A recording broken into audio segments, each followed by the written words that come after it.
Hello, my name's Shady and welcome back to a new video. So today we're going to be talking about all of my favourite reads of 2023, which I'm very excited to do because I love talking about books that I really enjoyed and sharing them with you guys. I'm recommending books.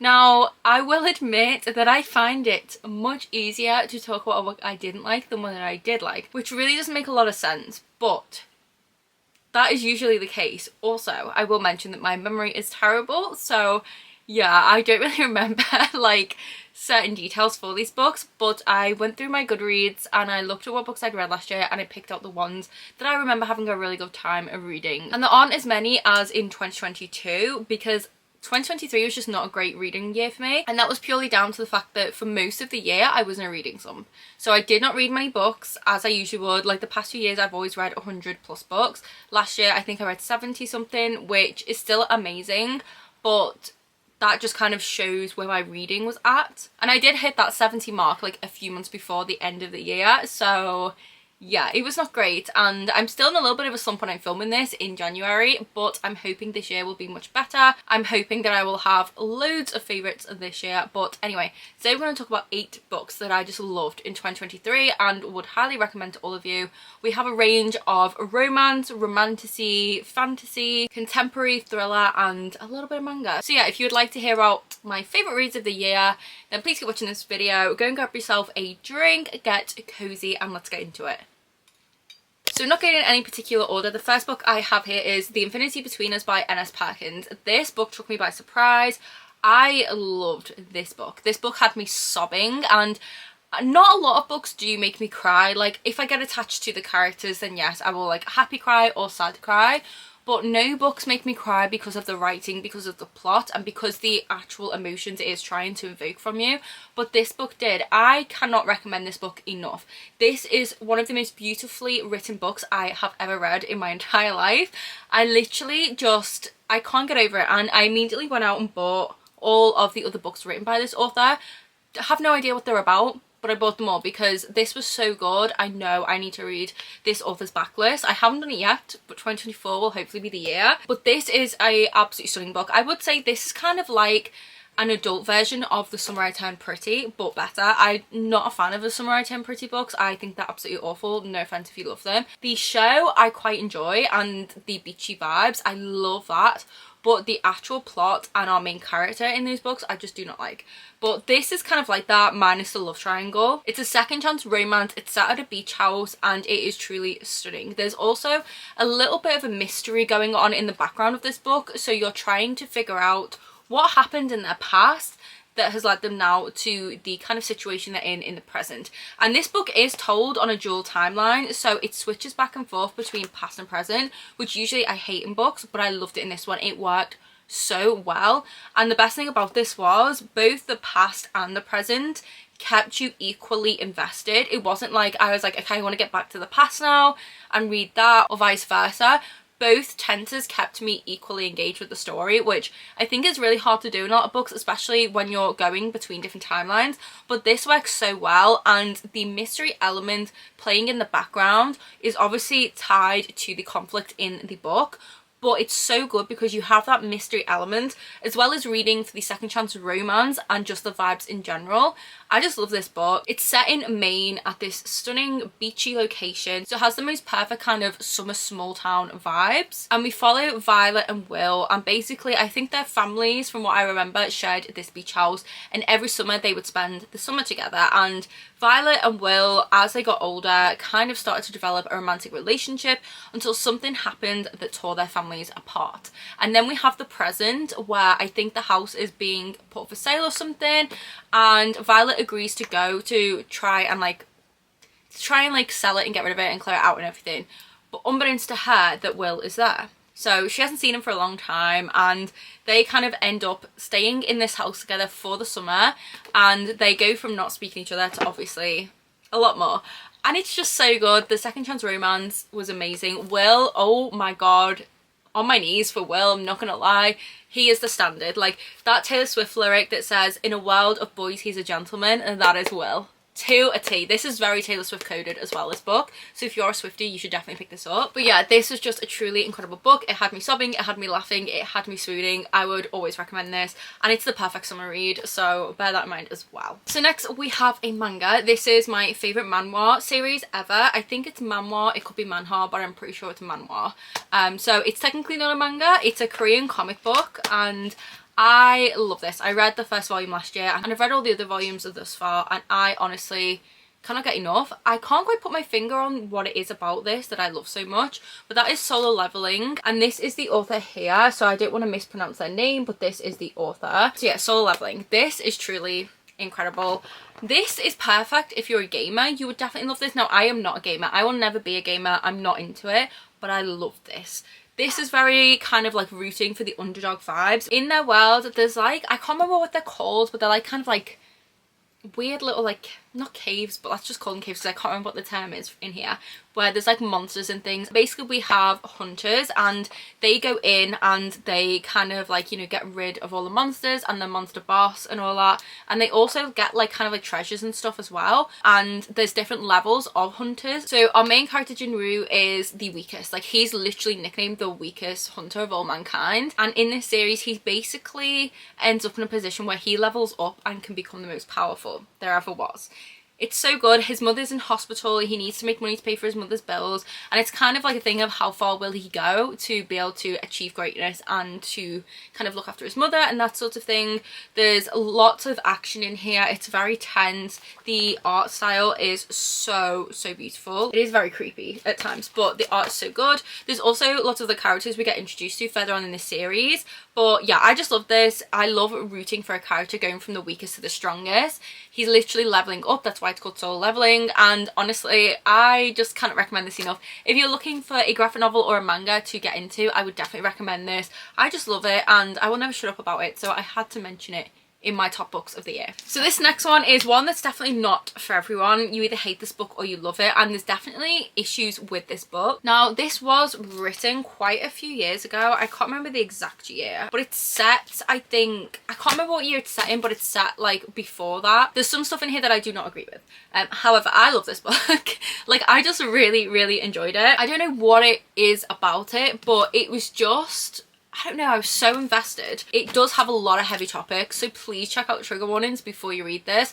I just realised I haven't even said the title, but it's Binding 13 by Chloe Walsh. This is the first book. I still haven't read the rest yet, but I do plan to. These are quite chunky books as well. It's set at like a school slash college, so that does kind of throw me off a bit, but it's basically a romance between Shannon and Johnny, and Johnny's the star of the rugby team, and Shannon is a very timid girl who was very intensely bullied at a previous school and is now in Johnny's school, and they meet and stuff and slowly develop kind of like a relationship almost. It's really sweet, but like I said, it has those darker topics.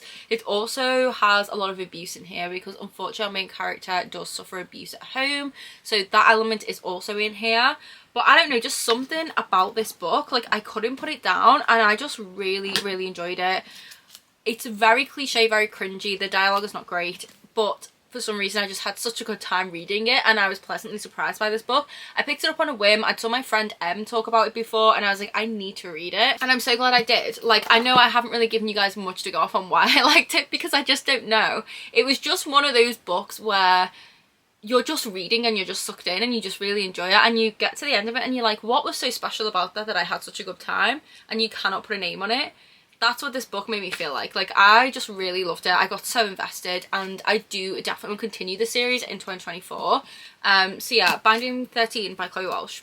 Really love this book. So next we have a romantasy, which is Serpent and the Wings of Night, and this is by Carissa Broadbent. This is the first book in the Crowns of Nyaxia series. So I believe this series is going to be a total of 6 books, and they're 3 duologies from different like kingdoms. So there's 2 for this one. There's also a novella for this one called Six Scorched Roses, which I have read and really enjoyed, and I assume there will also be more novellas, but I really enjoyed this. If you like the Hunger Games, I would say you would love this. It definitely has Hunger Games vibes. There's a trial in here. Now, I love a good trial, so you've got trials. It's also got kind of, I can't remember what else I compared this to when I read it.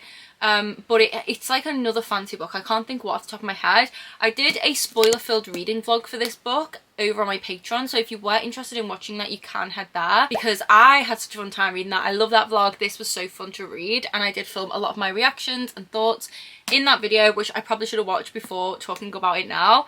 But yeah, I really enjoyed this. The romance is so good. It is very kind of enemies to lovers. In this world we have vampires, and these are not twinkly nice vampires. These are brutal vampires. We have different kinds of vampires. Some of them have wings, and you all know how I feel about winged men in fantasy books. And our main character, I think, is human, and she was adopted by the Nightborn vampire king, essentially. So she's living in this very brutal world as a human, surrounded by vampires, and she ends up competing in this trial full of vampires, trying to survive. But she kind of teams up with like an enemy, and they kind of develop a romance. There's lots of plot twists, there's lots of action, romance. It's just such a fun time. I really enjoyed this, and it has those vibes that remind you why you love reading fantasy. Like it's definitely one of those books. I just loved it so much, and I need to read the sequel. I don't know why I still haven't. I do have it, but yeah, I had such a fun time reading this. As you can tell, I did tap it a lot, and I'm very excited to read the second book in 2024. And yeah, this is just such a fun romantasy. Definitely recommend. Ending, oh my gosh, insane. So next is a book that took me by surprise completely, but I adored this book. This is one of the most fun young adult books I've read in such a long time, and it is so criminally underrated. Like, if you like enemies to lovers, you love a Selena Sardothian coded main character, a badass main character, a really creepy world where everything is unpredictable, you like some banter and humour, and you like a kind of found family vibe, then you will love this book. You need to read Boon Smith by Nikki Palpretto. Like I said, this took me by surprise. I did not expect to love this as much as I did. I was expecting a 3-star read at best. This was a 5-star read for me. This was incredible. I think I did rate it 4 stars on Goodreads, but my actual rating was 4.75, and I am going to change my rating to 5 stars on Goodreads because I still think about this book even now, all these months later, and I'm so excited for the sequel. But yeah, this book is definitely one that I just didn't really think would be for me. This is pitched as a Game of Thrones meets Gideon the Ninth. Now, I have not read either of the books. I've watched the Game of Thrones show, loved it, amazing. I haven't read Gideon the Ninth, and it's never really appealed to me before. Now, I can definitely see the Game of Thrones vibes, because in this world we have the haunted territory where the majority of this book is set, and basically it is ghosts, and there are ghosts everywhere, but they're very like the, what are they called in Game of Thrones? Is it White Walkers? Is that what they're called? Whatever the weird Night King, whatever his name is, things are in Game of Thrones over the wall. That's what the vibes are like in this book. It definitely is like that. And our main character is Selena Sardothian if she was a ghost hunter. Like, I'm not kidding. And I love that so much. So if you are Sarah J. Mascali, you will love this. So basically we have our main character Ren, and she comes from this really prestigious family high up in their like society thing, and she tries to complete this trial at the start of the book. It doesn't go well for her, and she gets sent to like the wall, let's say. And when there, she is tasked by meeting the Golden Prince, and she does that, and they go on a tour of the grounds. But as they're going on a tour of the grounds, something happens and all hell breaks loose. The prince is kidnapped, and she wants to prove herself to her family, to her people, that she is more than what they think she is. So she decides she's going to go try and rescue the prince. But she ends up having to team up with her sworn enemy, who turns out to be one of the kidnappers.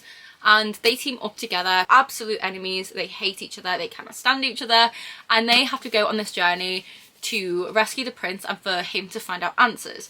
So yes, we have forced proximity trope, we have the kind of getting each other warm trope and looking after each other when they're hurt trope, and we have enemies to lovers, obviously. It is such a fun time. It is very, very creepy with the kind of ghosts and the ghost hunting. We also have so many plot twists in here. There is so much more to this story than just them going to rescue the prince. There's a lot more to it, and it has Corpse Bride vibes as well. So if you like Tim Burton, you will also love this. I love this so much. The world is incredible. The world building is so good in here. It's so easy to understand, but it's so unique. I've never read anything like it. We have a really fun cast of characters, and the different relationships they have are just so entertaining. We also have the romance, which was amazing. I love the enemies to lovers romance. This is how you do enemies to lovers in a YA fantasy. And yeah, as you can tell by all of my tabs that I have, I really enjoyed this book and I would highly recommend it. Like I said, if you're a fan of Throne of Glass and you loved Selena Sardothian, then you would love this. If you like that kind of dark, brutal world of Game of Thrones or Gideon the Ninth, you would like this. Or if you just love a good YA enemies to lovers, you would love this. So yeah, I honestly am obsessed with this book, will not stop talking about it anytime soon, and I'm so excited for the sequel later this year, and I will be throwing that in your faces a lot on my channel when that does come out. But yes, go and read this book. It is so underrated and I promise you will love it. Like, everyone I've told to read this who has loved it. So yes, Boon Smith by Nikki Palpretto is definitely a top favourite. So next we have another book that took me by surprise completely. Again, expected this to maybe be a 3-star read, absolutely not my genre, totally my comfort zone. This was a 5-star read. I read this I think across like 2 sittings. Absolutely incredible. And that is Yellowface by Rebecca Kung. So this book, oh my god, I have never had a reading experience like I have had with this book. This is the most like insane book I've ever read, but in the best way. It has such an intimate prose that I'd never experienced before, that I felt like I was in the character's head. And I remember waiting for my train and I was thinking, I wonder what Jude would be doing when she was waiting for a train. And I was like picturing myself that way, and that just blew my mind because I've never had that with a book before. But you get so into the main character's head in this book that you are on this journey with them. You are feeling the anxieties that they're going through, and this book is just honestly just wow. I wrote a big review over on my Goodreads for this, so if you go to my Goodreads you can read all my thoughts there. It has been quite some time since I actually read this book, but I love this. It is a contemporary thriller. I just realised I was saying Jude. Her name is June, by the way, the character. And basically June steals the manuscript of her dead best friend, and it's basically about her trying not to get caught out. Now, this has a lot of interesting discussions about Twitter discourse in the book community, about performative activism. It also makes points about racism, about how the publishing industry is not diverse enough, and just a lot of very important points. Our main character is white, and the way that this is written is just so well done. Like, I just loved it so much. I feel like I got educated a lot. It opened my eyes to a lot of things, and it gives you a lot of new perspectives on different things in the bookish / publishing world. And you also have that thriller aspect that you cannot stop reading for. Like, I could not turn the pages fast enough. There's a lot of kind of moral discussions going on in here as well, and I could talk about this book all day, but I feel like my review really does sum up all my thoughts, so I will link it down below. So I would definitely recommend this book. Do not be intimidated by it if it's not your usual genre. This is an incredible read. I think anyone who reads this book would love it, and I feel like it's a book that, despite what your favourite genres are, anyone could read and find enjoyment in it. Like, it's so unique, never read anything like it before, and I would highly recommend it. Go and check out my Goodreads review because that's where you're going to hear my actual thoughts, because they're escaping me right now. But I love this, and I'm still in awe of this book. So next we have Fourwing by Rebecca Yarros. Please do ignore the ugly sticker here. I bought this extra copy to put a dust jacket on, so just ignore that, okay? We're going to pretend it's not there. This is on everyone's list, really, and of course it was going to end up on mine. I did also do a spoiler-filled reading vlog for this book over on my Patreon, so again, you can head there if you want to hear my thoughts and my reactions and stuff. I think it goes without saying that this is a really good fantasy for me. I love those fantasy stories that remind you why you love fantasy, that feel nostalgic and just make you giddy. Like, I don't know how to explain it, but there's certain fantasy books I read that make me feel nostalgia for those days where I used to go to the bookstore before kind of Instagram and Bookstagram or anything, and you'd root through the shelves and you'd just find these fantasy books that you would just totally be immersed in, and you just love them. And that's what these books feel like to me. Like, Fourwing felt like that. It reminded me of just falling into a fantasy world and being totally consumed by it, and that's what reading really felt like for me when I was a teenager. I mean, it still does now, but I mean, like, I don't know, I feel like there's a different vibe, and a very nostalgic vibe comes from that, and this book just gave me those feelings all over again, and I just loved it. Is the writing in here the best thing in the world? Absolutely not. The writing is not the best, but the vibes are. The vibes are so fun in this book. I loved the characters, I loved the romance, and I love the world. and the dragons. The dragons in here were the best part for me. I loved the representation of dragons in here, the kind of magic that surrounds the dragons and what they can do. I'm not going to say anything because spoilers, but I found them really funny as well, which I loved. I did not expect that. And the kind of close relationship they actually have and how much they are able to communicate, let's say.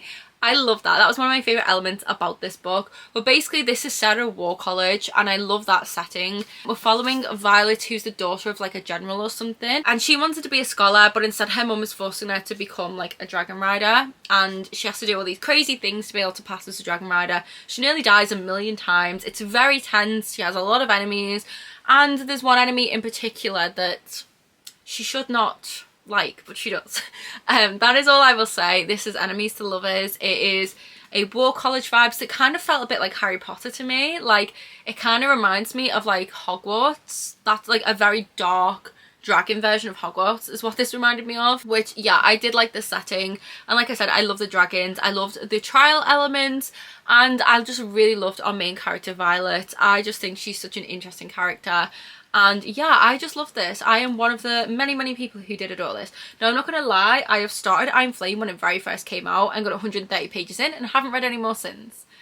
So yeah, I definitely think I will be loving this a lot more than Iron Flame. I'm going to go back to it eventually and hopefully I still love it, but it's not giving what this book gave at all. I feel like all the world building and kind of like high fantasy vibes this book was missing has been dumped into Iron Flame from what I've read so far. Like, I feel like I was reading a glossary rather than a book.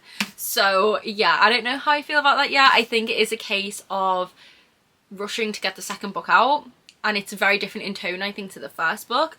But like I said, I have not finished it yet, so I cannot speak on that, and I'm not here to talk about that book, but I did want to say that. But I love this, gave it 5 stars, had such a fun time reading it, and yeah, it really did give me such a fun reading experience. I should have held up the one I've tabbed because I did tab the hell out of this book, but I decided to pick up this one instead. But anyway, did love this book. Are we surprised? And then the last book I have to talk about is The Bodyguard by Catherine Center. This is a romance. I read this in a single sitting and I absolutely adored it. This is a really interesting romance because basically it follows a celebrity, and the romance is with a celebrity, and our main character is a bodyguard. So she is the bodyguard for the celebrity. It's kind of got forced proximity. They have to be around each other a lot. From what I remember, I'm pretty sure it's set on like a little farm or a ranch or something, and basically it involves fake dating as well.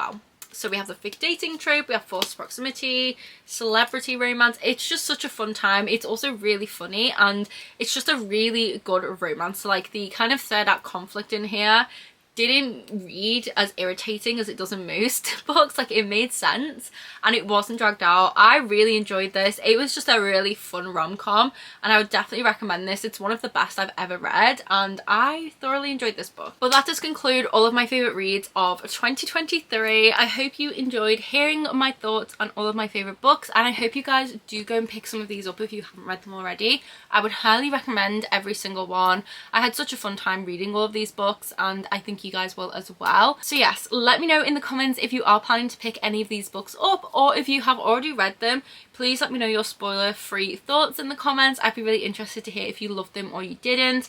And also let me know what your favourite reads of 2023 were. I love getting recommendations in the comments and just hearing which books people enjoyed. I just find so much joy in books and hearing other people talk about books, and especially when it's books that they loved and they're passionate about, it just makes me feel happy. So I would definitely love to know which books you enjoyed last year. I will link my Patreon in the description box, and that's where you're going to find the Fourwing and the Serpent in the Wings of Night reading vlogs, as well as lots of other reading vlogs I've done throughout the year and general exclusive content. So you will find a monthly buddy read where I do a spoiler-filled vlog for it. You will also find a monthly readathon each month, a Discord, occasional reading sprints, photos, hauls, extra videos in general, and a lot of other content. It's all over my Patreon, so if you are interested in that, I will have that link down below. You will also find the links to all of my socials in the description box. So one of my goals for this year is to try and post more on Bookstagram again. I used to post daily on there, or like at least a lot more often back in the day, and I enjoyed it.